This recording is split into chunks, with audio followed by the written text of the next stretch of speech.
Cock ಯಾರು? ರೇಣು ಬಂದ್ರೆ ಬರಕ್ ಕುಂದ್ರಿ. ಯಾಕೆ ಕಾಕು ಆರಾಮಿಲ್ಲ? ಹ್ಞೂ ನಮ್ಮ 4-5 ದಿನ ಆಯ್ತು ಆರಾಮಿಲ್ಲ. 4-5 ದಿವಸ ಆಯ್ತಂದ್ರ ಅಣ್ಣ ಏನ್ ಮಾಡತ್ತಾರ? ನಿಮ್ಮನ್ನ ದವಾಖಾನಿ ಕರ್ಕೊಂಡು ಹೋಗಿಲ್ಲ ಇನ್ನ?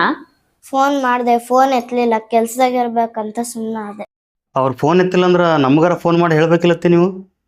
ಮಗ ಇದ್ದು ನಿಮಗೆ ಹೇಳಿದ್ರೆ ಜನ ಏನಂತಾರಪ್ಪ. ನನ್ನ ಮಗನ ಮರ್ಯಾದೆ ಹೋಗಲ್ಲೇ. ಸರ್ಲೆ ನೀ ಏನ್ರ ಅಡಿಗೆ ಮಾಡು, ನಾ ಟ್ಯಾಬ್ಲೆಟ್ ತೊಗೊಂಬರ್ತೇನೆ. ಸರಿ ಚಲೋ. ಕಾಕು ಮನೆಗೆ ಏನು ಇಲ್ಲಲ್ಲ, ಎಲ್ಲ ಖಾಲಿ ಆಗ್ಯದ. ಅಣ್ಣ ರೇಷನ್ ತಂದ್ಕೊಟ್ಟಿಲ್ಲನ?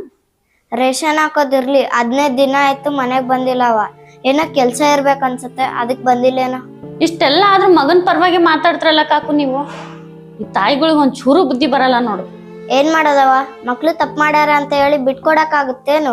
ಹೊಟ್ಟೆಗೆ ಹಾಯ್ಕೊಂಡು ಹೋಗ್ಬೇಕು, ಅದೇ ಅಲ್ಲ ತಂದೆ ತಾಯಿ ಕರ್ತವ್ಯ.